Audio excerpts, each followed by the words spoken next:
اللہ تعالیٰ نے مچھلی کو بنایا تو مچھلی کا رشتہ پانی کے ساتھ رکھا. جب اللہ تعالیٰ نے پودے کو بنایا تو پودے کا رشتہ مٹی کے ساتھ رکھا. اور جب اللہ تعالیٰ نے انسان کو بنایا تو فرشتوں سے کیا فرمایا؟ فرشتوں میں بندے کو بنانے لگا ہوں اور بڑے ٹھیک طریقے سے بناؤں گا اور بنانے کے بعد اپنی خاص روح اس میں پھونک دوں گا, پھر تم اس کو سجدہ کرنا. تعلق دیکھیں, مچھلی اور پانی کا تعلق کیا ہے؟ مچھلی کو پانی سے نکال دے مچھلی مر جائے گی. پودے کا اور مٹی کا تعلق کیا ہے؟ مٹی سے پودے کو نکال لیں تو پودا مر جائے گا. یہی اللہ کا اور بندے کا تعلق ہے.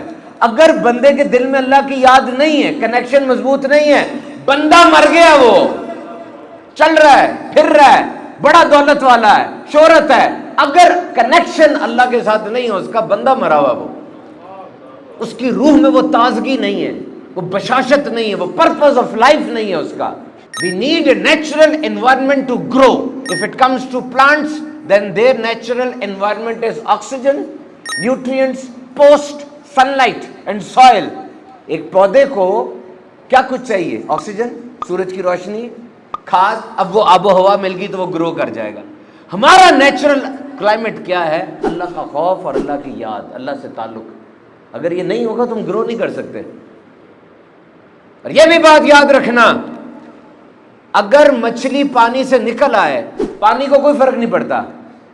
اگر پودا مٹی سے نکل آئے, مٹی کو کوئی فرق نہیں پڑتا. مچھلی نے اور پودے نے برباد ہو جانا ہے. پوری دنیا کے 8.5 ارب لوگ اگر اللہ کو ماننے سے بھی انکار کر دیں, اللہ کو کوئی فرق نہیں پڑتا, بندے نے برباد ہو جانا ہے. ریممبر, یور کنیکشن ود رب شوڈ بی سو اسٹرانگ. فرماتا میں تمہارے دل کی رگ سے زیادہ قریب ہوں. یہ جگولر وین ہے, یہاں پہ جا رہی ہے. This is one of the biggest. The entire flow of blood from your lower body to the upper is from this special vessel. میں تمہاری شہرت سے زیادہ قریب ہوں. اور فرمایا میں تمہارے دل میں اٹھنے والے وسوسوں سے بھی باخبر ہوں. مجھے بتائیں, یہ شرک جو ہے اس کا تو دیگر اعضاء کو بھی نہیں پتا, یہ تو چھپی ہوئی ہے یہاں پر. اور دل میں اٹھنے والے وسوسے, یہ تو میرے ماں باپ کو, میرے دوستوں کو بھی نہیں پتا. شکل سے دیکھ کے اندازہ لگا لیتے ہیں ہم کہ یار یہ کیا سوچ رہا ہوگا, ہمیں دل کے وسوسوں کا نہیں پتا. یعنی اللہ کیا کہنا چاہ رہا ہے؟ اٹس یو اینڈ می, بس یہ تم اور میں ہوں. اے میرے بندے, تو ہے اور میں ہوں, بس یہ ہم دونوں ہیں. It's you and me. یار سوچو تو صحیح, جب ماں کے وجود کے اندر ایک انسان آ جاتا ہے تو ماں کو بھی نہیں پتا ہوتا. ماں کو نہیں نا پتا, وہ ایک سیل ہے ابھی. آج میرے جسم میں 30 کھرب خلیے ہیں, 30 ٹریلین سیلز. اور وہ جب ایک خلیہ جب زائگوٹ بنا, اور ایک خلیہ جب دیکھنے کے لیے آنکھ نہیں تھی, سننے کے لیے کان نہیں تھے, دھڑکنے کے لیے دل بھی نہیں تھا, سوچنے کے لیے دماغ بھی نہیں تھا, ماں کو بھی نہیں پتا تھا, اس وقت بھی رب کی رحمت تم پہ سایہ فگن تھی. 8-9 دن کے بعد ایک ٹیسٹ ہوتا ہے HCG, یہ خون کا ٹیسٹ ہے, اس میں پریگنینسی کا پتہ چلتا ہے. اور 10 سے 12 دن میں خون پیشاب میں, یورین کے اندر پریگنینسی آتی ہے. اب ماں کو پتہ چلتا ہے کہ میرے اندر بچہ آ گیا. ویسے عام طور پہ 4 ہفتے بعد پتہ چلتا ہے, جب پہلے پیریڈ مس ہوتے ہیں تو 4 ہفتے بعد پتہ چلا اس کو.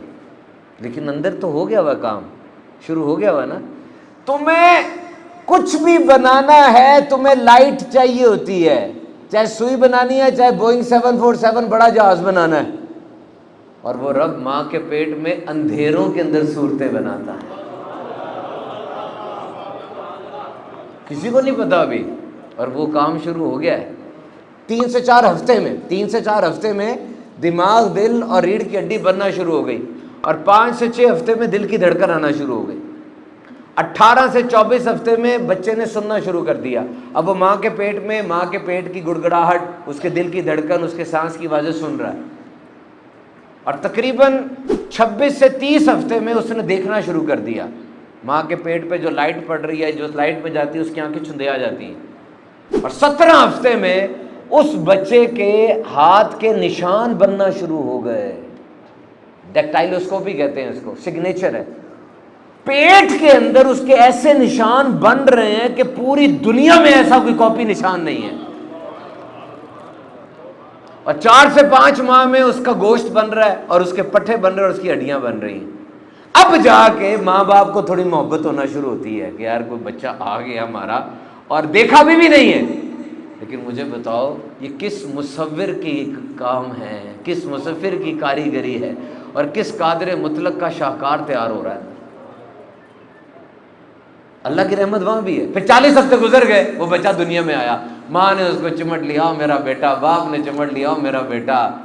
اب وہ بچہ بڑا ہو رہا ہے، اس کی آنکھیں دنیا دیکھ رہی ہیں، وہ دنیا سے لطف اندوز ہو رہا ہے، کھانے کھا رہا ہے، اور وہ چل رہا ہے۔ اب بات بڑھنا شروع ہو گئی، اب دوست بن گئے، اب وہ اسکول آ گیا، اب کالج آ گیا۔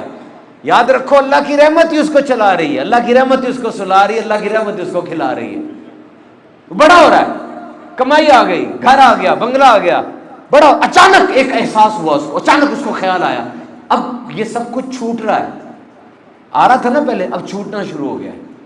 کیا ہوا؟ یہ ماں چلی گئی، باپ چلا گیا، اسکول کے دوست گئے، کالج کے دوست گئے، یونیورسٹی گئی، کسی کا بچہ بھی چلا جاتا ہے، عہدہ گیا، صحت گئی، دردیں شروع ہو گئی۔ اب پہلے رسک لیتے تھے، اب ڈر لگ رہا ہے، کیا ہو رہا ہے؟ یہ ادھر ادھر دیکھو کوئی بھی نہیں ہے، لیکن بندے یاد رکھ رب کی رحمت ابھی تیرے ساتھ ہے۔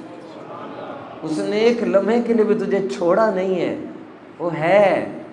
غور کر، غور کر، کس کس جگہ سے تو نکلا ہے، تیرے رب کی رحمت تیرے ساتھ ہے۔ تو جتنا اللہ پر ایمان رکھنا ضروری ہے نا، یہ بڑا ضروری ہے اللہ پر ایمان رکھا جائے، اللہ کی ٹائمنگ پر بھی ایمان رکھنا ضروری ہے۔ اللہ کی ٹائمنگ ہوتی ہے ایک، میں نے بڑی محنت کی جی، آج تک کچھ نہیں ملا، اس کام میں بڑا سرمایہ لگایا، مجھے رزلٹ نہیں ملا، میں بوڑھی ہو گئی ہوں، میرے بچہ پیدا نہیں ہو سکتا، میرے بال سفید ہو گئے، یہ کیا ہو رہا ہے؟ طاقت نہیں ہے۔ وہ بھروسہ رکھو، ڈونٹ سے لائک دس، اللہ کی ٹائمنگ پہ بھروسہ رکھو، ایک خاص ٹائم ہوتا ہے۔